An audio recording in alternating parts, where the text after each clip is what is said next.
பாம்புடன பழகிய தவளை. ஒரு நீர்நிலையில் ஒரு தவளை இருந்தது. அந்த நீர்நிலையில் இருந்த தவளைகள் அதனோடு ஒற்றுமையாக இல்லை.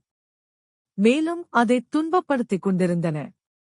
இதனால் வெறுப்படைந்த தவளை மற்ற தவளைகளின் மேல் ஆத்திரம் கொண்டு ஒரு பாம்புடன் போய்ப் பழகத் தொடங்கியது. தன் நண்பனாகிவிட்ட அந்த பாம்பை பார்த்து, இந்தத் தவளைகளையெல்லாம் விழுங்கு என்று கூறியது. பாம்பும் அவ்வாறே தனக்கு பசித்த போதெல்லாம் தவளைகளைப் பிடித்து விழுங்கிக் கொண்டிருந்தது.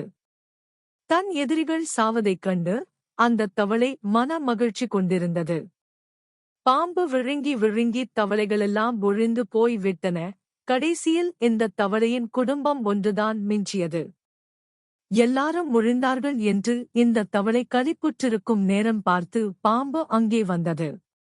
எனக்கு இரை எங்கே? என்று பாம்பு கேட்டது.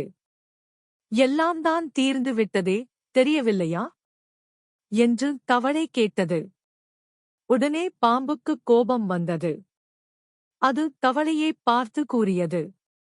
அற்பத்தவளையே, உன் பேச்சை நம்பித்தான் நான் வேறு இரை தேடாமல் இருந்தேன்.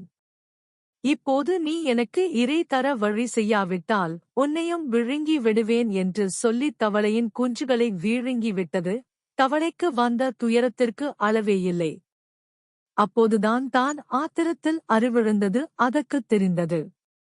இனியாவது புத்திசாலித்தனமாக நடந்து கொள்ள வேண்டும் என்று எண்ணியது. மறுபடி பாம்பு வருவதற்குள் அது தன் மனைவி தவளையை அழைத்துக் கொண்டு வேறொரு நீர்நிலைக்குப் போய்விட்டது.